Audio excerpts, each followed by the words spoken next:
Hello बच्चों, welcome back. आज है मोशन 2। लास्ट वीडियो था मोशन 1 एनिमेटेड वीडियो, जिसमें हमने मोशन डिस्कस किया था और ये भी डिस्कस किया था कि किसी मोशन को अगर बताना है कि ये मोशन हो रहा है कि नहीं हो रहा है, उसके लिए हमें एक इम्पॉर्टेंट पॉइंट की ज़रूरत पड़ती है, जिसे हम रेफरेंस पॉइंट कहते हैं। ठीक है, आज उसके आगे पढ़ेंगे। ठीक है, जिसने वो वीडियो नहीं देखी है वो देख लो, तो ये ज़्यादा अच्छे समझ में आएगा। वरना कुछ बच्चे जीनियस होते हैं, बहुत स्मार्ट होते हैं, डायरेक्टली भी समझ जाते हैं, तो यहाँ से भी शायद समझ में आ जाए। ओके, तो मोशन डिस्क्राइब करना है तो सबसे पहले एक एग्जाम्पल ले लेते हैं। ठीक है, ये एक बस है। ठीक है, अच्छा इतनी बड़ी बस, अच्छा कितने पहिए लगा दिए भैया। चलो, इतनी एक बस है।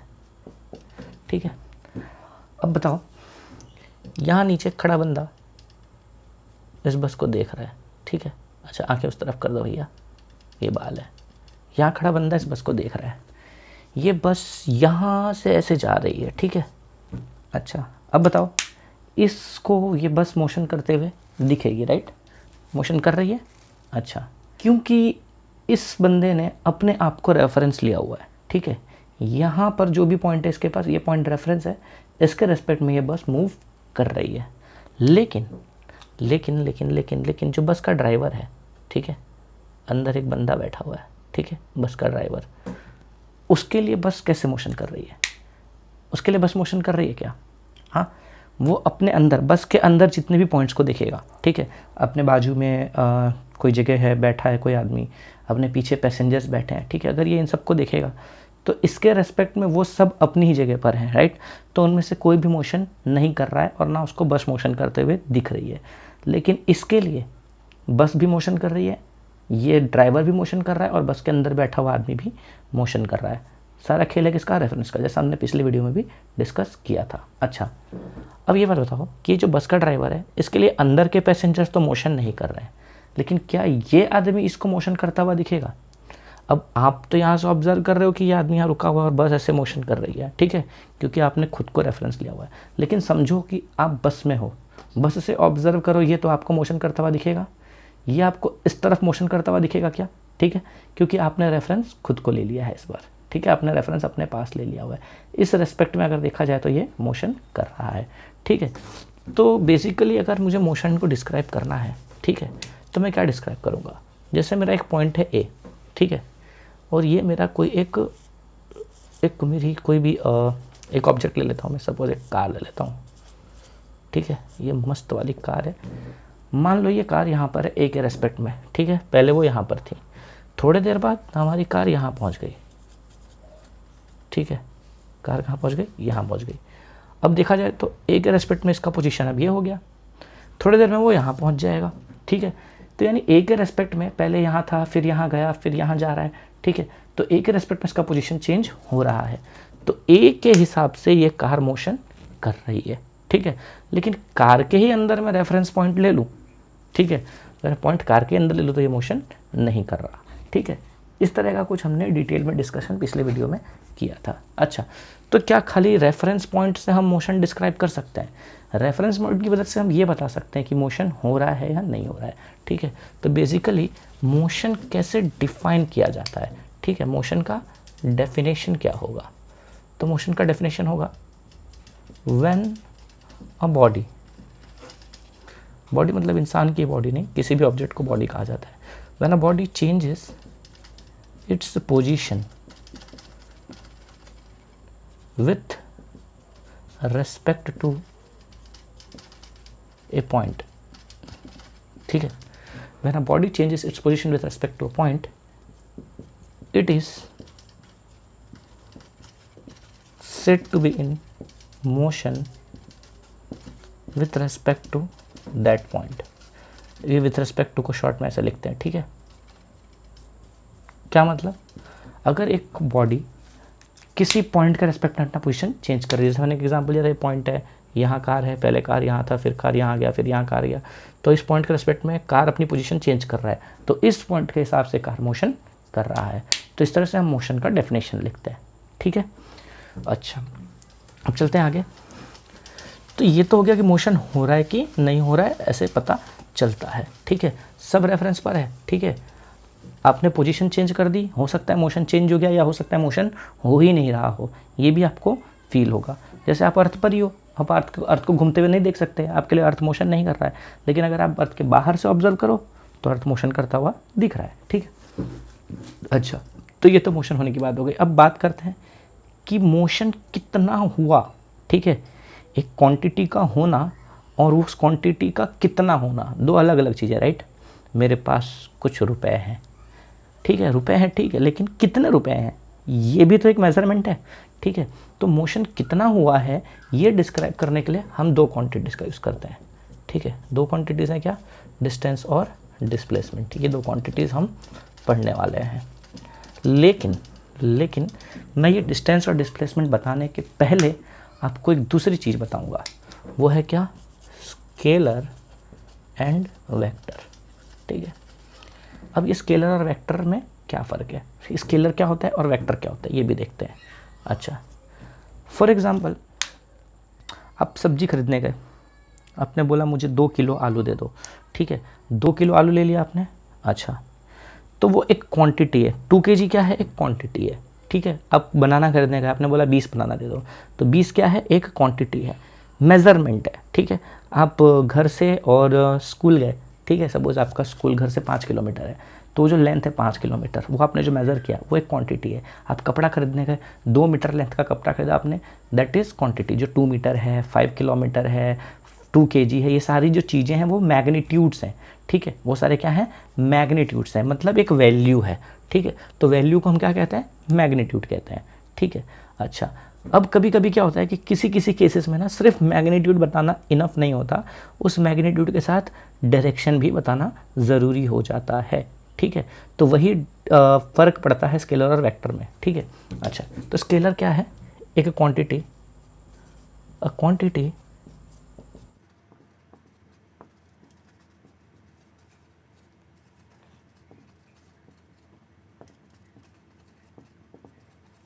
a quantity which can be completely described by its magnitude, ये क्या कहलाएगा, हमारा स्केलर। ठीक है, और एक क्वांटिटी, एक ऐसी quantity which needs magnitude as well as direction for its complete description।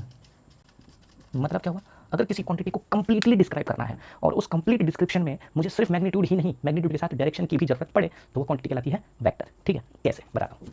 ये है हमारा एक गांव। ठीक है, एक ही घर में बहुत सारे घर हैं। इस गांव का नाम है एपुर। ठीक है, एपुर से, और एपुर में रहता है हमारा राजू। ठीक है, रहता है कौन, राजू। राजू को अगर मैंने बोल दिया राजू जाओ 5 किलोमीटर कहीं चले जाओ, ठीक है, 5 किलोमीटर ट्रैवल करना है। अब भैया राजू जो ट्रैवल करेगा 5 किलोमीटर, वो कहाँ कहाँ ट्रैवल कर सकता है, यहाँ जा सकता है, यहाँ जा सकता है, यहाँ जा सकता है, यहाँ जा सकता है, यहाँ जा सकता है, राजू कहीं भी 5 किलोमीटर ट्रैवल कर सकता है। ठीक है, तो मैंने जब राजू को बोला 5 किलोमीटर जाना है, तो मैंने सिर्फ एक मैग्नीट्यूड दिया उसे। ठीक है, सिर्फ मैग्नीट्यूड बताया कि 5 किलोमीटर जाना है, तो वो क्या हो गया, स्केलर हो गया, मैंने उसे सिर्फ स्केलर का डिस्क्रिप्शन दिया है। लेकिन अगर मैं बोलूँ भैया राजू तुमको 5 किलोमीटर नॉर्थ की तरफ जाना है, ठीक है, तुम 5 किलोमीटर नॉर्थ जाओ, तो मतलब अब राजू को क्लियर पता चल रहा है, ठीक है, कि उसे 5 किलोमीटर जाना है, साथ ही साथ उसे नॉर्थ की तरफ जाना है। ठीक है, मैं बोलूँ भैया राजू 5 किलोमीटर ईस्ट की तरफ जाना है, ठीक है, तो 5 किलोमीटर मैंने बताया, उसको मैग्नीट्यूड तो दिया, साथ ही साथ मैंने ईस्ट बताया, डायरेक्शन भी दे दिया, तो इस बार मैंने उसे एक वेक्टर बताया है। समझ में आ रहा है, तो स्केलर क्या है, सिर्फ मैग्नीट्यूड। ठीक है, किसी भी चीज़ को अगर सिर्फ मैग्नीट्यूड से दिखा दिया जाए और वो इनफ है, दैट इज स्केलर, और किसी क्वांटिटी को सिर्फ मैग्नीट्यूड से ही नहीं दिखाया जा सकता, साथ साथ डायरेक्शन बताना भी जरूरी होता है, तो दैट इज अ वेक्टर। तो ये जो मैंने बताया ना आपको एग्जांपल देके कि राजू को अगर खाली बोला जाए कि आप 5 किलोमीटर जाओ, तो वो डिस्टेंस हो गया, स्केलर हो गया। ठीक है, अच्छा, तो इससे क्लियरली ये नहीं पता चल रहा है ना कि राजू किस तरफ जाना है, तो उस केस में हमको उसको डायरेक्शन भी बताना पड़ता है। तो कुछ क्वांटिटीज ऐसी हैं, ठीक है, सारी क्वांटिटीज नहीं, जैसे ये एग्जांपल दिया मैंने, इस तरह की और भी कुछ क्वांटिटीज हैं जिसमें ना सिर्फ डायरेक्शन से, सॉरी, सिर्फ मैग्नीट्यूड से काम नहीं चलता, उसका डायरेक्शन भी बताना पड़ता है, तो उस तरह की क्वांटिटीज को हम वेक्टर कहते हैं। ठीक है, अच्छा, फिलहाल स्केलर वेक्टर नहीं पढ़ना है, और डिटेल में आप पढ़ेंगे 11th में। ठीक है, पर मैं अभी आपको 11th में नहीं ले जा रहा। ठीक है, ज़्यादा पढ़ लोगे तो तकलीफ हो जाएगी ना। अच्छा, तो आते हैं वापस अपने ओरिजिनल टॉपिक यानी कि डिस्टेंस और डिस्प्लेसमेंट पर। ठीक है, अच्छा, तो डिस्टेंस और डिस्प्लेसमेंट आपको बता दूँ, डिस्टेंस क्या होता है, इसका डेफिनेशन कहता है it is length of actual path travelled. ठीक है, ये क्या है, एक्चुअल जो पाथ ट्रैवल हुआ है उसका लेंथ। ठीक है, और ये क्या है, length of shortest possible path. इसका क्या मतलब होता है, इसका मतलब ये होता है, देखो, ए पुर से गए बी पुर, ए से बी के बीच का डिस्टेंस है, ए से बी के बीच का डिस्टेंस है सपोज 7 किलोमीटर। ठीक है, फिर बी से सी का डिस्टेंस, ठीक है, ये सी पूरा है, बी से सी का जो डिस्टेंस है मान लो 10 है, 10 किलोमीटर, ठीक है। अच्छा, अब अगर कोई आदमी यानी कि तुम, ठीक है, तुम ए पुर से बी पुर गए, कितना डिस्टेंस ट्रैवल किया तुमने? 7 किलोमीटर। फिर तुम बी पुर से सी पुर गए, वहाँ तुमने ट्रैवल किया 10 किलोमीटर। अच्छा, तो ए से सी तक आपने कितना डिस्टेंस ट्रैवल किया है? यहाँ से 7 और ये 10, टोटल आपने 17 किलोमीटर ट्रैवल किया है, ठीक है। अच्छा, लेकिन साथ साथ सी जाने के बाद आप वापस बी पर आ गए हो, यानी आप ए से बी गए, ठीक है, ए से आप कहाँ गए? बी गए, बी से सी भी गए, और फिर वहाँ से वापस रिटर्न इस तरफ आ गए, ठीक है, यानी आपका पूरा पाथ कैसा हुआ? इस तरह का हुआ, ठीक है, ऐसे गए और वापस आ गए, ठीक है। स्टार्ट किया ए से, गए सी तक, पूरा ऐसे सीधे चलते हुए सी तक गए, फिर रिटर्न घूम के बी पर आ गए। तो आपने डिस्टेंस कितना ट्रैवल किया? डिस्टेंस क्या बोला? Length of actual path travel. Actual path आपने कितना ट्रैवल किया है? ये और फिर वहाँ से यहाँ वापस, ठीक है, तो 7 + 10 और वहाँ से वापस 7, ठीक है। तो आपने डिस्टेंस कितना ट्रैवल किया है? 7 + 10 + 7, यानी कितना? 7 7 14 + 10 24 किलोमीटर आपने ट्रैवल किया है, ठीक है, ये हो गया हमारा डिस्टेंस। लेकिन मैं बोलूँ डिस्प्लेसमेंट की बात करूँ अगर, तो क्या बोला? शॉर्टेस्ट पॉसिबल पाथ किसके बीच में? अच्छा, एक चीज़ और लिखना रहेगा इसमें, वैसे नहीं लिखते तो चलता, लेकिन लिख देंगे तो ज़्यादा क्लियर हो जाएगा। Shortest possible path between initial and final position, मतलब जहाँ से आपने मोशन स्टार्ट किया और जहाँ आपने मोशन खत्म किया, उन दोनों पॉइंट्स के बीच का, ठीक है, इनिशियल मतलब स्टार्टिंग पॉइंट और फाइनल मतलब फाइनल पोजीशन, ठीक है, जहाँ पर खत्म होता है। तो जहाँ से आपने मोशन स्टार्ट किया, जहाँ पर आपने मोशन खत्म किया, उसके बीच में जो शॉर्टेस्ट पॉसिबल डिस्टेंस है, दैट इज डिस्प्लेसमेंट। मतलब आप यहाँ से गए तो थे सी तक, घूम के वापस आप बी तक आए थे, राइट। तो अगर ए से बी जाना है मुझे, तो कोई जरूरत थोड़ी कि मैं सी जाके घूम के आऊँ, मैं डायरेक्टली ए से भी जा सकता हूँ ना, ये पॉसिबिलिटी है मेरी इतनी। शॉर्टेस्ट पॉसिबल डिस्टेंस यही है, ये कहलाता है डिस्टेंस। अच्छा, समझ में नहीं आया, ठीक है, कोई बात नहीं, एक और एग्जाम्पल देता हूँ, अच्छा सा एग्जाम्पल देता हूँ, इससे शायद समझ में आ जाए, ठीक है। जैसे एक सर्कुलर पाथ है, ठीक है, आप यहाँ ए पर हो, आपको यहाँ जाना है बी पर, ठीक है। अच्छा, आप ए से बी ऐसे घूम के जा सकते हो, ठीक है, तो आपने एक पाथ ट्रैवल किया, ये एक्चुअली आप ऐसे ए से बी गए थे, ठीक है। तो ए से बी का पूरा लेंथ अगर आप कैलकुलेट करोगे, यानी ये सेमी सर्कल बन रहा है ना, यहाँ से इतना सेमी सर्कल है, इसका सर्कमफ्रेंस निकालोगे आप, ठीक है, तो ये आपको देगा डिस्टेंस। लेकिन डिस्प्लेसमेंट ये नहीं है, डिस्प्लेसमेंट क्या है? डायरेक्टली ये वाला ए से बी के बीच का लेंथ, ठीक है। क्यों? आप भले चाहे आप ऐसे जाओ, चाहे आप घूम के जाओ, चाहे आप यहाँ से ऐसे जाने के बाद ऐसे जाओ, आप कैसे भी जाओ, डिस्प्लेसमेंट यही होगा, ठीक है। क्योंकि डिस्प्लेसमेंट क्या है? इनिशियल और फाइनल, क्योंकि जर्नी यहाँ से स्टार्ट हुई और यहाँ खत्म हुई है, इन दोनों के बीच का जो शॉर्टेस्ट पॉसिबल पाथ है वही कहलाता है डिस्प्लेसमेंट। ये घूम के जो आप जा रहे हो, या आप एक्चुअली में जो पाथ ट्रैवल कर रहे हो, तो उसका अगर आप मेजरमेंट लेते हो तो दैट इज डिस्टेंस। लेकिन डिस्प्लेसमेंट एक्चुअल पाथ का लेंथ नहीं होता है, ठीक है। इनिशियल और फाइनल पोजीशन के बीच शॉर्टेस्ट पॉसिबल पाथ है, जो मुमकिन पाथ है इसके बीच में, दैट इज डिस्प्लेसमेंट। अच्छा, अब ये ए से बी के बीच में अगर यहाँ पहाड़ आ गया तो क्या करोगे? हिमालय आ गया, चलो कैसे जाओगे क्रॉस करके? तो फिर तो आप यहाँ जा नहीं सकते, तो ये डिस्प्लेसमेंट होगा ही नहीं, है ना? नहीं, ऐसा नहीं है, ये डिस्प्लेसमेंट होगा, ठीक है। बीच में पहाड़ है, समंदर है, कुछ भी है, ठीक है, फर्क नहीं पड़ता। आप कहीं से भी घूम फिर के जा रहे हो, तो अगर आप घूम फिर के जा रहे हो, पूरा लेंथ अपना मेजर करो पाथ का, तो आपका डिस्टेंस कहलाता है। लेकिन डिस्प्लेसमेंट के लिए स्टार्टिंग और फाइनल पोजीशन के बीच में स्ट्रेट लाइन, ठीक है, सीधा स्ट्रेट लाइन। जैसे कि एग्जांपल दे दूँ, यहाँ बीच में एक पहाड़ आ गया, ठीक है, मैं यहाँ से इस पॉइंट पर जा रहा हूँ, तो मैं क्या करूँगा? ऐसे घूम के जाऊँगा, ठीक है। तो ये जो मेरा लेंथ है ये डिस्टेंस देगा, लेकिन डिस्प्लेसमेंट के लिए मैं क्या करूँगा? सीधा पाथ ही कंसीडर करूँगा, ठीक है, एक इमेजिनरी लाइन पहाड़ के अंदर से छेद करके निकालूंगा, ठीक है। तो ये जो लेंथ एक्चुअली में दैट इज जो शॉर्टेस्ट डिस्टेंस पॉसिबल है वो है डिस्प्लेसमेंट, और एक्चुअली में ट्रैवल हुआ है जो लॉन्ग पाथ है दैट इज डिस्टेंस, ठीक है, क्लियर है। उम्मीद करता हूँ इतना डिटेल बताने के आपको पता चल गया होगा कि डिस्टेंस और डिस्प्लेसमेंट में बेसिक डिफरेंस ये है। अच्छा, इसके अलावा ये है कि डिस्टेंस जो है स्केलर है, ये क्या है? स्केलर है। डिस्प्लेसमेंट जो है वो वेक्टर है, ठीक है। अच्छा, अब ये क्या हो गया भाई? Scalar vector. तो मैंने थोड़ी पहले बता दिया स्केलर वेक्टर क्या होता है, कि स्केलर के लिए सिर्फ और सिर्फ मैग्नीट्यूड काफ़ी है, लेकिन डिस्प्लेसमेंट के लिए खाली मैग्नीट्यूड काफ़ी नहीं है, डायरेक्शन बताना पड़ता है, ठीक है। तो डिस्टेंस स्केलर है और डिस्प्लेसमेंट क्या है? वेक्टर। ये थोड़ा डिटेल में बताऊंगा जब अगला पॉइंट लिख दूंगा, फिलहाल इतना समझ लो कि डिस्टेंस स्केलर और डिस्प्लेसमेंट वेक्टर है। तो इस पॉइंट में देखते हैं कि डिस्टेंस इज ऑलवेज पॉजिटिव, ठीक है, वेयर इज डिस्प्लेसमेंट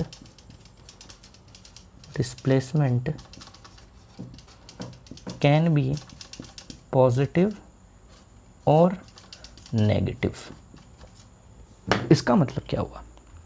इसका मतलब ये हुआ, क्योंकि ये वेक्टर है तो वेक्टर में ना डायरेक्शन इंपॉर्टेंट हो जाता है, तो उस केस में पॉजिटिव और नेगेटिव लेना होता है।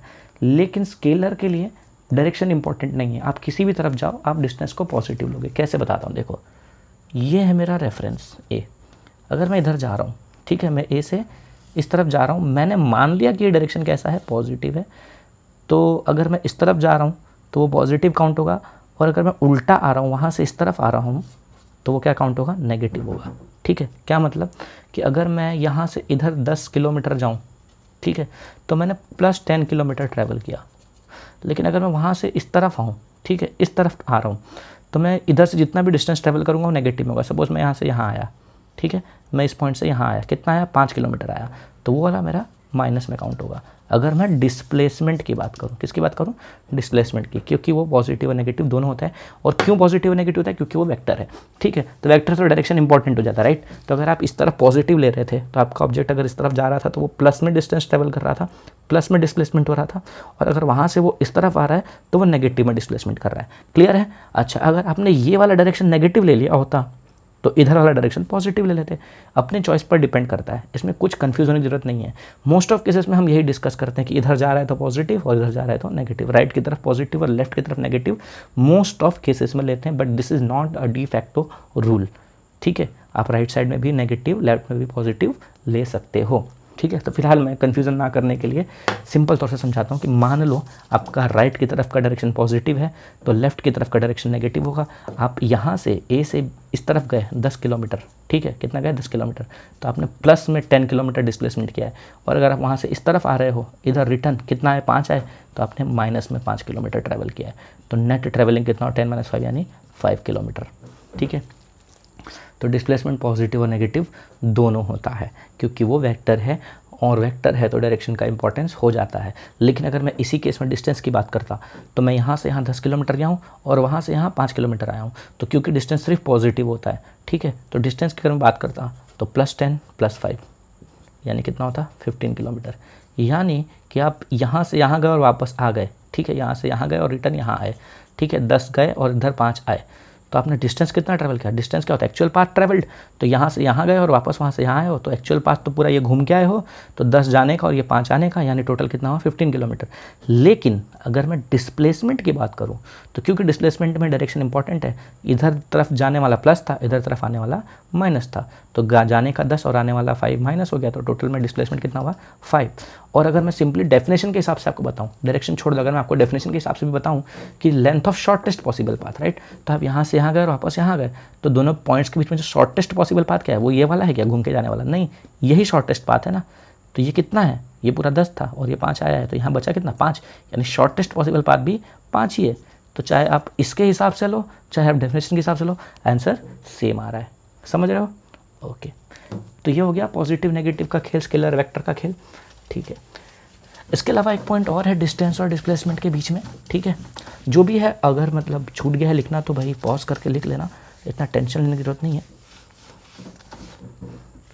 अच्छा, एक पॉइंट और है कि अगर मोशन हुआ है, अगर मोशन हुआ है, इफ मोशन हैज अकर्ड, ठीक है, अगर मोशन हुआ है देन डिस्टेंस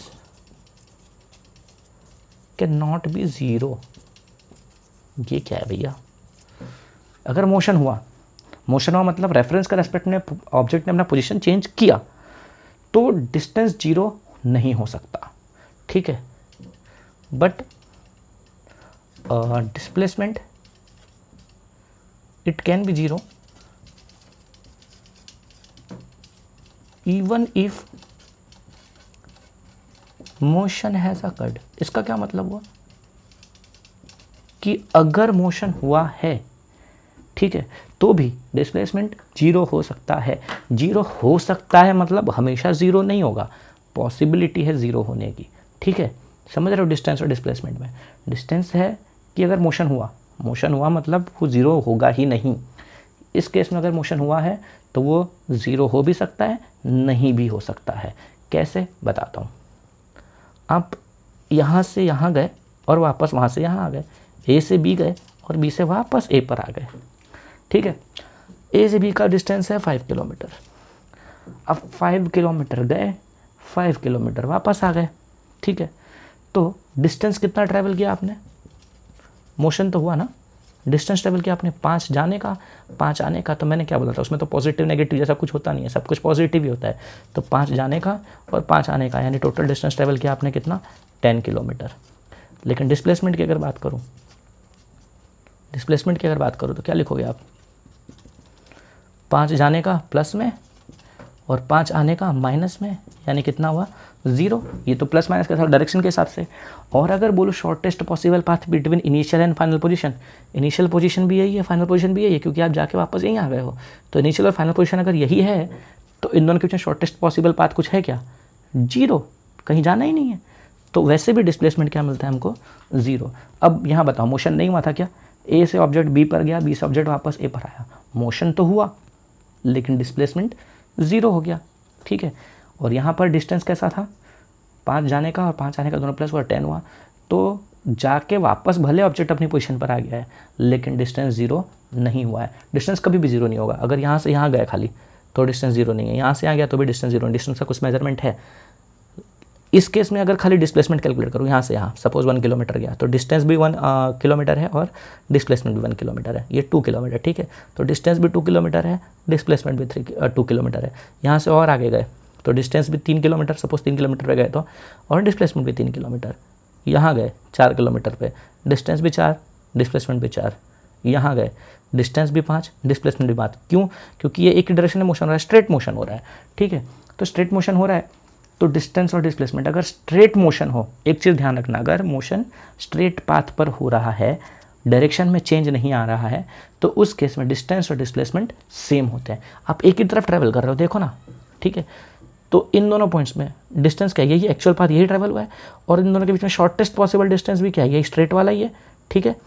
तो ये केस में डिस्टेंस और डिस्प्लेसमेंट दोनों इक्वल होगा। ये मान लो 5 किलोमीटर है, ठीक है, ए से बी का 5 किलोमीटर है लेंथ। तो आप ए से बी स्ट्रेट पाथ में गए हो, राइट, घूमने वाला पाथ में नहीं होगा पॉसिबल, ठीक है, ओनली स्ट्रेट पाथ पे। स्ट्रेट पाथ पे क्या, ए से बी सीधा गए हो, तो आपने डिस्टेंस कितना ट्रैवल किया है, एक्चुअली में यही डिस्टेंस ट्रैवल किया, यही लेंथ है आपका, तो 5 किलोमीटर डिस्टेंस हुआ, और डिस्प्लेसमेंट शॉर्टेस्ट पॉसिबल पाथ दोनों के बीच में भी यही है, 5 ही है, यानी यहाँ डिस्प्लेसमेंट भी 5 है, ठीक है। लेकिन अगर डायरेक्शन आ गया, मतलब अगर उल्टा घूम गया, ये डायरेक्शन चेंज हो गया, तब डिस्टेंस और डिस्प्लेसमेंट इक्वल नहीं होंगे, तब वो अलग अलग हो सकते हैं, ठीक है। तो ये समझ में आ रहा है, मोशन हमेशा ज़ीरो, अगर सॉरी मोशन हुआ है तो डिस्टेंस ज़ीरो नहीं हो सकता, लेकिन डिस्प्लेसमेंट ज़ीरो हो सकता है। कैसे हो सकता है? अगर ऑब्जेक्ट अपनी जगह से गया, घूम फिर के वापस वहीं आ गया। अच्छा, एक सर्कुलर पाथ पर भी अगर मोशन किया तो यहाँ से स्टार्ट किया, घूम के वापस यहीं पहुँच गया, ठीक है। तो इस केस में तो पॉजिटिव नेगेटिव हम तो कुछ देख ही नहीं रहे, राइट। लेकिन इनिशियल फाइनल के बीच का डिस्टेंस देखें तो, ठीक है, शॉर्टेस्ट पॉसिबल बात, इनिशियल फाइनल पोजीशन यही है ना, घूम के वापस यहीं आ गया, डिस्प्लेसमेंट कितना हो गया, 0, ठीक है, ओके। तो इतना समझ में आ गया होगा। अच्छा, और अब एक और चीज़ बता दिया मैंने साथ साथ कि कब हम कहते हैं कि डिस्टेंस और डिस्प्लेसमेंट सेम हो सकता है। कब हो सकता है? When an object moves on a straight path without changing direction, distance and displacement are equal, ठीक है। स्ट्रेट पाथ पर ए से बी गया, 10 किलोमीटर गया, स्ट्रेट पाथ पर घूम फिर के नहीं गया, ठीक है। अगर घूम फिर गया तो अलग हो जाएगा, अगर ऐसे घूम के गया तो ये लेंथ हो गया डिस्टेंस, राइट। इससे तो ये बड़ा ही होगा, तो ये डिस्टेंस हो गया और ये डिस्प्लेसमेंट हो गया, दोनों अलग अलग हो जाएगा। लेकिन अगर मोशन ही स्ट्रेट पाथ पर हुआ है तो यही डिस्टेंस है, यही डिस्प्लेसमेंट है। यही डिस्टेंस क्यों है? क्योंकि ऐसे ही गया है तो एक्चुअल पाथ भी यही है, और डिस्प्लेसमेंट क्यों? क्योंकि शॉर्टेस्ट पाथ भी यही है। तो दोनों केसेस में मतलब डिस्टेंस भी और डिस्प्लेसमेंट के लिए, दोनों के लिए वैल्यू कितनी आएगी? 10 आएगी, ठीक है। अच्छा, इसके बाद है एक और बहुत ही अच्छा सा, बहुत ही इम्पॉर्टेंट सा टॉपिक, ठीक है। बोर वोर तो नहीं हो रहे हो ना? हाँ, बोर नहीं होना भैया, पढ़ाई करते टाइम बोर नहीं होना चाहिए, मज़े से पढ़ो, ठीक है। तो जैसा इतना सब हमने डिस्कस किया डिस्टेंस और डिस्प्लेसमेंट के बारे में, एक छोटा सा एग्जाम्पल ले लेते हैं, ठीक है। मान लो एक सर्कुलर पाथ है, आप ऑलमोस्ट इसको समझ चुके हो, मैंने समझाते समझाते बहुत कुछ कवर कर दिया, तो उम्मीद करता हूँ ये आप खुद ही सॉल्व कर लोगे। इसका रेडियस है 7 मीटर, ठीक है, एक सर्कुलर पाथ है, इसका रेडियस कितना है? 7 मीटर। अच्छा, ये है मेरा पॉइंट ए, ये है मेरा पॉइंट बी। आप ए से बी गए हो ऐसे घूम के, यहाँ रास्ता नहीं है, कहीं भी रास्ता नहीं है, यही रास्ता है। आप ए से बी जा रहे हो घूम के। अब मुझे बताओ ए से बी के बीच में डिस्टेंस कितना है और डिस्प्लेसमेंट कितना है? ए से बी गए, ठीक है, तो डिस्टेंस ए बी कितना है और डिस्प्लेसमेंट ए बी कितना है, ये बताना है। सोचो सोचो सोचो सोचो सोचो। डिस्टेंस का डेफिनेशन क्या कहता है? एक्चुअल पाथ जो ट्रेवल हुआ है उसका लेंथ। तो एक्चुअली ये ऐसे ही घूम के गया है, तो ये लेंथ हमको चाहिए। ये क्या है? सेमी सर्कल है क्या? अच्छा, सेमी सर्कल का सरकमफेरेंस क्या होता है? फॉर्मूला सरकमफेरेंस का, सर्कल का होता है 2 पाई आर, सेमी सर्कल का होता है 2 पाई आर का आधा यानी पाई आर, अच्छा, पाई की वैल्यू 22/7 और आर कितना है 7, कट के कितना है 22 मीटर। ये हुआ हमारा डिस्टेंस। तो डिस्टेंस ये भी कितना हो गया हमारा 22 मीटर। क्लियर है। डिस्प्लेसमेंट कितना होगा? डिस्प्लेसमेंट क्या होता है? दोनों इनिशियल और फाइनल के बीच का स्ट्रेट यानी कि शॉर्टेस्ट पाथ। तो शॉर्टेस्ट पाथ कैसा? ऐसा होगा, ऐसा होगा कि ये होगा, यही होगा शॉर्टेस्ट पाथ, पक्का। अच्छा, ये क्या है हमारा? सेंटर से पास होता हुआ एंड टू एंड कनेक्ट करता हुआ डायमीटर होता है। ठीक है, तो डायमीटर क्या होता है 2 टाइम्स आर। ठीक है, कैपिटल डी लिख लेते हैं कन्फ्यूजन ना हो। तो 2 × 7 यानी कि 14 मीटर। तो डिस्प्लेसमेंट कितना आया 14 मीटर। बराबर है, पक्का। अच्छा, अब मान लो ए से घूम के वापस ए पर आया, ए टू ए डिस्टेंस कितना हमारा, सॉरी इस तरह से लिखते हैं, डिस्टेंस ए टू ए कितना होगा? ये यहाँ से पूरा घूम के आया ना, डिस्टेंस कितना हुआ? डिस्टेंस की बात कर रहा हूँ, डिस्प्लेसमेंट की नहीं, डिस्टेंस की। एक्चुअल पाथ ट्रेवल्ड, तो एक्चुअल पाथ कितना ट्रेवल किया? सर्कल का सरकमफेरेंस, सर्कल का सरकमफेरेंस कितना होता है 2πr। तो 2 × 22/7 × r 7 कट गया, कितना है 44 मीटर। अगर मैं डिस्प्लेसमेंट ए की बात करूँ तो कितना आएगा? ए से स्टार्ट हुआ, घूम के वापस ए पे पहुँच गया, तो इनिशियल फाइनल के बीच का डिफरेंस कितना आया 0, तो डिस्प्लेसमेंट हो गया 0। ठीक है। अच्छा, अगर मैं बोलूँ ए से सी पर गया है, ए से सी पर, ठीक है, बी कुछ नहीं है, ए से सी यानी ये है। ठीक है, तो डिस्टेंस कैसे मिलेगा आपको? ये वाला लेंथ से मिलेगा क्या? ये क्या है? क्वार्टर सर्कल का सरकमफेरेंस। ठीक है, सर्कल का सरकमफेरेंस होता है 2πr, सेमी सर्कल का होता है 2πr का आधा यानी कि πr, क्वार्टर यानी उसका भी आधा यानी πr का भी आधा यानी हाफ πr। तो डिस्टेंस AC अगर मैं लिखूं तो कितना होगा हाफ πr यानी 1/2 22/7 × 7 कट गया, ये भी कट गया, कितना है 11 मीटर। ठीक है, डिस्टेंस AC 11 मीटर आ रहा है। बराबर है। अगर मैं डिस्प्लेसमेंट AC बताऊं तो इसको मिटा देते हैं। डिस्प्लेसमेंट AC कैसे मिलेगा? शॉर्टेस्ट पॉसिबल पाथ ये है, ऐसा है कि ये सीधा आएगा? बताओ, ऐसा आएगा क्या घूम के? ऐसा आएगा क्या? नहीं, ये वाला AC। तो डिस्प्लेसमेंट AC कैसे मिलेगा मुझे? भाई कैसे मिलेगा? ये वाला लेंथ कैसे मिलेगा? यहाँ लगा देंगे हम क्या, पाइथागोरस, ये 90 डिग्री बनता है, पता है आपको। ये 7 है, ये भी 7 है, अभी रेडियस ही है ना, तो ये हो जाएगा अंडर रूट हाइपोटेनस का स्क्वायर, अंडर रूट इन दोनों का स्क्वायर का सम। तो 7² + 7² यानी अंडर रूट 49 + 49 यानी अंडर रूट 2 बार 49 है ना। तो 2 बार 49 बाहर गया 7 हो जाएगा, 7 टाइम्स √2। ठीक है, तो इस केस में डिस्प्लेसमेंट 7√2 आएगा और डिस्टेंस कितना आएगा 11 मीटर। ठीक है, क्लियर है इतना? अच्छा, तो now let's move to another topic and that is speed. तो व्हाट इज भैया स्पीड? बता दो, स्पीड है rate of change of position या rate of change of distance. ठीक है, speed rate of change of distance लिख लो, ज़्यादा अच्छा है आपके लिए, कंफ्यूजन ना हो। स्पीड का फॉर्मूला है distance travelled upon time taken. Distance जो ट्रेवल किया आपने उसको अगर टाइम से डिवाइड कर दिया जाए तो मिलता है स्पीड। ठीक है, अच्छा ये कैसे? मान लो, अब ये क्यों निकालना है मुझे? आपने पहले पढ़ा मोशन डिस्क्राइब करने के लिए रेफरेंस चाहिए, रेफरेंस के रेस्पेक्ट में आप बता सकते हो कि मोशन हो रहा है कि नहीं हो रहा है। फिर आपने ये पढ़ा कि मोशन कितना हो रहा है। ठीक है, उसके लिए आपको डिस्टेंस और डिस्प्लेसमेंट बताना था। अब मोशन किस तरह से हो रहा है, कितना तेज हो रहा है, कितना धीरे हो रहा है, वो बताने के लिए हम यूज़ करते हैं स्पीड का। ये भी एक क्वांटिटी है। ठीक है, तो distance travelled upon time taken मतलब क्या हुआ कि मान लो ये है हमारा लड्डू, यह है हमारा चीकू।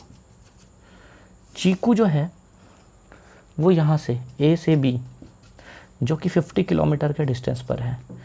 ठीक है, जाने के लिए टाइम लेता है 5 घंटे, कितने 5 आवर। चीकू जो है वो भी सेम डिस्टेंस A से B के बीच में जो डिस्टेंस है 50 किलोमीटर का ही, वहाँ जाने के लिए लेता है सिर्फ 2 आवर्स। ठीक है, इसको टाइम लगता है 2 आवर और लड्डू को टाइम लगता है 5 आवर। दोनों सेम डिस्टेंस ट्रेवल कर रहे हो, ठीक है, सेम डिस्टेंस ट्रेवल कर रहे हैं, लेकिन एक को टाइम लग रहा है 5 घंटे और एक को टाइम लग रहा है 2 आवर्स। तो इन दोनों का मोशन डिस्क्राइब करना है मुझे, कौन ज़्यादा फास्ट मोशन कर रहा है, ठीक है। तो इसका स्पीड कैसे होगा, speed is 50 distance travelled upon time बताया मैंने, कितना डिस्टेंस ट्रेवल किया इसने 50 और टाइम कितना लगा इसको 5, यानी कितना आएगा कट के 10 किलोमीटर पर आवर। ये भाई का स्पीड कितना आएगा, चीकू का, ये लड्डू का था, चीकू का स्पीड कितना आएगा 50 डिवाइड बाई 2 कितना आएगा 25 किलोमीटर पर आवर। समझ रहे हो? अच्छा, तो कौन फास्ट ट्रैवल कर रहा है, इसका मतलब क्या हुआ, 10 किलोमीटर पर आवर का मतलब क्या हुआ, ये यूनिट है, किलोमीटर पर आवर, मीटर पर सेकंड, ये सब यूनिट है, ठीक है। तो 10 किलोमीटर पर आवर का मतलब क्या होता है, पर आवर मतलब हर घंटे में 10 किलोमीटर, यहाँ हर घंटे में 25 किलोमीटर। समझ रहे हो? यानी कि चीकू जो है वो 1 घंटे में 25 किलोमीटर ट्रैवल करता है, 1 आवर में फिर 25 किलोमीटर ट्रैवल करता है। लड्डू जो है 1 आवर में 10 किलोमीटर ट्रैवल करता है। तो एक ही घंटे में ये भाई साहब 25 चले जाते हैं, लेकिन ये 10 ही जा पाते हैं। तो कौन फास्ट ट्रैवल कर रहा है, चीकू। तो हमने इन दोनों के मोशन को और ज़्यादा डिस्क्रिप्शन दिया है, और ज़्यादा अच्छे से डिस्क्राइब कर रहे हैं कि कितना मोशन हो रहा है, 50-50 दोनों कर रहे हैं, लेकिन कौन अच्छा ज़्यादा मोशन कर पा रहा है, कौन फास्ट मोशन कर पा रहा है, वो भी बताने के लिए हमने यूज़ की क्वांटिटी, जिसको हमने कहा स्पीड। ठीक है, पक्का। अच्छा, तो ये स्पीड का डिस्क्रिप्शन समझाया मैंने, स्पीड का फॉर्मूला लिख दिया है मैंने। स्पीड एक it is a scalar quantity. ये स्केलर क्वांटिटी मतलब क्या हुआ, इसमें डायरेक्शन की इम्पोर्टेंस नहीं है। अब डायरेक्शन की इम्पोर्टेंट नहीं है तो जाहिर सी बात है इट इज़ ऑलवेज पॉजिटिव। तो ये पॉजिटिव होगा, ये नेगेटिव नहीं हो सकता। ठीक है, इतना क्लियर है। अच्छा, इट्स यूनिट, ऐसा यूनिट, यूनिट तो बहुत सारी होगी, हम ऐसा यूनिट की बात करते हैं। ऐसा यूनिट इस मीटर पर सेकंड। ठीक है, पर सेकंड कितना मीटर ट्रैवल करता है वो उसकी यूनिट है। ठीक है, ऐसा यूनिट सिस्टम इंटरनेशनल है, मतलब जो इंटरनेशनली एक्सेप्टेड यूनिट है। और भी बहुत सारे यूनिट है, किलोमीटर पर आवर है, आप मीटर पर आवर में भी लिख सकते हो, किलोमीटर पर सेकंड में भी लिख सकते हो, कई तरीके से लिख सकते हो, लेकिन ऐसा ही सबसे स्टैंडर्ड यही है, ज़्यादा यही यूज़ होगा। बराबर है। अच्छा, अब इसके बाद अगर मैं बताऊँ, स्पीड जैसी ही एक और क्वांटिटी है, ये तो स्केलर था, ऐसी ही एक और क्वांटिटी है जिसे हम कहते हैं वेलोसिटी। क्या कहते हैं, वेलोसिटी। वेलोसिटी क्या है, एक्चुअली में वेलोसिटी भी एक तरह का स्पीड है, पर वो है स्पीड विथ डायरेक्शन। ठीक है, मतलब क्या हुआ, जैसे हमारा डिस्प्लेसमेंट था वो भी एक तरह का लेंथ था, पाथ ट्रैवल्ड ही था। ठीक है, अच्छा ये रेट नहीं बटना चाहिए था, ये रहने देना चाहिए था। यहाँ डिस्टेंस की जगह आ जाएगा क्या, डिस्प्लेसमेंट। ठीक है, अच्छा, तो ये स्पीड विद डायरेक्शन है। यहाँ क्या है कि स्पीड तो हो रही है, ठीक है, इतने स्पीड से कोई ऑब्जेक्ट मूव कर रहा है, लेकिन किस डायरेक्शन में मूव कर रहा है वो भी अगर लगा दिया जाए तो उस स्पीड को हम कहते हैं वेलोसिटी। जब स्पीड के साथ डायरेक्शन लग जाए तो वो कहलाता है क्या, वेलोसिटी। ठीक है, तो इस केस में एक फ़र्क है कि यहाँ जो डिस्टेंस ट्रेवल्ड है वहाँ आता है क्या, डिस्प्लेसमेंट। ठीक है, डिस्प्लेसमेंट अपॉन टाइम टेकन। बराबर है। क्यों डिस्टेंस नहीं लिखा, स्पीड में डिस्टेंस आता है, वेलोसिटी में क्या आता है, ये वेलोसिटी है ना, वेलोसिटी में क्या आता है, डिस्प्लेसमेंट आता है। क्यों, क्योंकि ये वेक्टर है और ये वेक्टर सामने वेक्टर होना चाहिए। यहाँ जब स्पीड था स्केलर था, इसलिए यहाँ सामने स्केलर था डिस्टेंस। ठीक है, यहाँ वेक्टर इसलिए सामने वेक्टर आ गया। स्पीड को हटा के स्पीड की जगह वेलोसिटी यूज़ किया तो डिस्टेंस की जगह डिस्प्लेसमेंट यूज़ करेंगे। ठीक है, अच्छा, वेलोसिटी क्या है, स्केलर नहीं है, ये वेक्टर है। क्यों वेक्टर है, क्योंकि ये डायरेक्शन भी बताता है। मतलब आपका ऑब्जेक्ट 50 किलोमीटर पर आवर की स्पीड में मूव कर रहा है। अगर मैं बोलूँ 50 किलोमीटर पर आवर की स्पीड में मूव कर रहा है, मतलब मैं स्पीड की बात कर रहा हूँ। लेकिन मैं अगर बोलूँ कि मेरा ऑब्जेक्ट जो है वो 50 किलोमीटर पर आवर की स्पीड में नॉर्थ की तरफ मूव कर रहा है, तो मैं किसकी बात कर रहा हूँ, वेलोसिटी की बात कर रहा हूँ। 50 किलोमीटर पर आवर की स्पीड से साउथ की तरफ मूव कर रहा है तो मैं उसके वेलोसिटी की बात कर रहा हूँ। 70 किलोमीटर पर आवर से मूव कर रहा है, मैंने डायरेक्शन बताया नहीं बताया, मतलब मैं स्पीड की बात कर रहा हूँ। ठीक है, तो ये क्लियर है। अच्छा, इट इज़ ऑलवेज पॉजिटिव लिखेंगे, क्या लिखेंगे, वेक्टर है तो it can be positive as well as negative. ये पॉजिटिव भी हो सकता है, नेगेटिव भी हो सकता है, और इसकी भी ऐसा यूनिट मीटर पर सेकंड ही होती है। ठीक है, ऐसे यूनिट में कोई चेंज नहीं है। ठीक है, क्लियर है, वेलोसिटी और स्पीड क्लियर हो जाएगा, पक्का। सच्ची बताना। अच्छा, अब टेक्स्ट बुक में एक टॉपिक है uniform motion, non uniform motion, मैंने वो सब नहीं बताया, वो मैं बताऊंगा अगले वीडियो में, क्योंकि अगले वीडियो में मैं आपको ग्राफ भी समझाने वाला हूँ। ग्राफ सच में समझाने में बहुत मज़ा आएगा और आपको समझने में मज़ा आएगा, गारंटीड है कि ग्राफ समझ में आ जाएगा, उसके बाद आपको कभी डाउट नहीं रहेगा। तो अगला वीडियो मिस मत करना, बिल्कुल भी मिस मत करना, ठीक है। अच्छा, इसके अलावा अब हमने स्पीड और एवरेज स्पीड और वेलोसिटी तो लिख लिया, हम बात करते हैं एवरेज स्पीड क्या होता है, ठीक है। एवरेज स्पीड है, वैसे तो मैं बता दूं कि अभी जो आप स्पीड पढ़ रहे हो ये एक तरह का एवरेज स्पीड ही है, ठीक है। हम जितना भी अभी स्पीड पढ़ रहे हैं डिस्टेंस अपॉन टाइम, वो एक्चुअली में एवरेज स्पीड ही पढ़ रहे हैं। लेकिन हमारी बुक में ना अभी क्योंकि हमने उस लेवल तक की पढ़ाई नहीं की है, इसलिए सिर्फ इसको एवरेज स्पीड को थोड़ा अलग तरीके से बताया गया है, ठीक है। एवरेज स्पीड थोड़ा अलग तरीके से क्या बताया बता दूं आपको। एवरेज स्पीड के लिए लिखा है total distance travelled upon total time taken. क्या मतलब, तो ये थोड़ा समझा दूं आपको। समझना ऐसे है कि आप ए से बी तक गए हैं, 10 किलोमीटर का डिस्टेंस है, टाइम लगा है आपको 1 आवर। अब बी से सी गए हैं, 15 किलोमीटर का डिस्टेंस है, आपको टाइम लगा है 2 आवर, ठीक है। तो आपने 2 पार्ट में जर्नी की है, ठीक है। यहाँ पर आप 10 किलोमीटर गए 1 घंटे में, बी से सी आप 15 किलोमीटर गए 2 घंटे में, ठीक है। अब मुझे बताओ ए से बी के बीच में आपकी स्पीड कितनी है। अगर मैं ए से बी के बीच में स्पीड निकालूँ तो डिस्टेंस अपॉन टाइम 10/1 यानी कितना आएगा 10 किलोमीटर पर आवर, ठीक है। स्पीड ए से बी के बीच में, अब मैं बोलूँ स्पीड बी से सी के बीच में, ठीक है। बी से सी के बीच में स्पीड कितना है भैया, बी से सी के बीच में आप 15 किलोमीटर गए हैं, डिस्टेंस 15 है, डिवाइड बाई टाइम, टाइम कितना लगा है 2, तो कितना है आपका स्पीड 7.5 किलोमीटर पर आवर, ठीक है। पर ये तो आप ए से बी के बीच में आपने इस तरह से मोशन किया, बी से सी के बीच में आपने इस तरह से मोशन किया। लेकिन अगर मैं बोलूँ सीधा ए और सी की बात करूँ, ठीक है, तिल लेने का इस बीच का जो भी आपने मोशन किया, आपने टोटल डिस्टेंस ए से सी का ट्रैवल किया है ना, तो उसकी स्पीड कितनी होगी, आपकी स्पीड कितनी थी जर्नी के दौरान। बीच में अलग अलग जगह पर इतने दौरान आपकी स्पीड अलग थी, इस दौरान आपकी स्पीड अलग थी, लेकिन मैं पूरे जर्नी की स्पीड की बात कर रहा हूँ। तो जब मैं पूरे जर्नी की स्पीड की बात कर रहा हूँ मतलब मैं एवरेज स्पीड की बात कर रहा हूँ, समझे, क्लियर है। अच्छा, तो वो एवरेज कैसे निकालेंगे, तो हमको यहाँ से यहाँ का एवरेज मिल गया, राइट। हमने एवरेज के बारे में पढ़ा भी है ना, सम ऑफ ऑब्जर्वेशन अपन नंबर ऑफ ऑब्जर्वेशन, है ना। मेरे मैथ्स में आए हैं 40, साइंस में आए हैं 50, कितने में से आउट ऑफ 50, ठीक है। तो मेरा एवरेज कितना हो गया, दोनों को प्लस करके 2 से डिवाइड कर देंगे, है ना, ऐसे ही पढ़ा था ना। अगर 3 नंबर्स होते हैं, 3 आए तो 3 को प्लस करके 3 से डिवाइड करते थे, 4 ऑब्जर्वेशन थे तो 4 को प्लस करके 4 से डिवाइड करते थे, ऐसे एवरेज निकालते थे, है ना। तो वैसे एवरेज यहाँ निकालेंगे, है ना, नहीं, ठीक है, यहाँ पर वैसे एवरेज नहीं निकलता, ठीक है। वरना वैसे एवरेज निकालना होता तो देखो यहाँ से यहाँ का स्पीड दिया है 10, यहाँ से यहाँ का स्पीड दिया है 7.5, तो 10 और 7.5 को प्लस करके 2 से डिवाइड कर देते, एवरेज स्पीड आ जाता। पर वैसा यहाँ पर नहीं होता है। यहाँ पर कैसे होता है, एवरेज स्पीड का फॉर्मूला क्या है, total distance travelled upon total time, ठीक है। तो एवरेज स्पीड जो है वो कैसे मिलेगा, टोटल डिस्टेंस कितना ट्रैवल किया है 10 + 15 यानी कि 25, और टोटल टाइम जो लगा है वो कितना लगा है 1 + 2 यानी कि 3 आवर्स करके कितना आएगा, काट पीट के 3 8 are 24 एंड 8.33 समथिंग आएगा, राइट। तो 8.33 किलोमीटर पर आवर, ओके।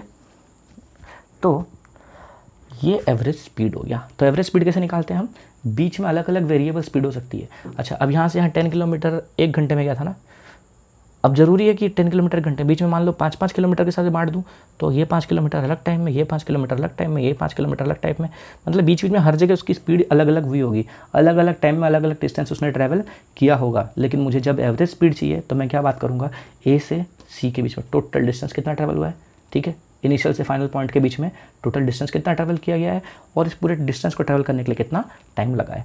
तो इस तरह से मुझे एवरेज स्पीड मिल जाएगा, ठीक है। समझ लो जैसे कि ट्रेन है, ठीक है, आपकी ट्रेन, आप एक स्टेशन से बैठते हो और 4-5 स्टेशन के बाद उतरते हो सपोज़, ठीक है। तो आपने देखा होगा ट्रेन एक जगह से पहले एक स्टेशन पे थी, वहाँ से कुछ दूर चली होगी स्पीड में, फिर कहीं स्लो पड़ी होगी, फिर किसी स्टेशन पे रुकी होगी, फिर वहाँ से निकली होगी, स्पीड स्लो इस तरह से अलग अलग मोशन किया होगा ट्रेन ने, ठीक है। तो आप कैसे बताओगे कि आपकी ट्रेन की स्पीड कितनी है, ठीक है। तो आप क्या करोगे, आप सिंपल है, आप एक स्टेशन से बैठे हो और 4 स्टेशन बाद कहीं 200 किलोमीटर बाद उतरे हो, और इस पूरे डिस्टेंस को ट्रैवल करने के लिए आपको 5 घंटे लगे हैं।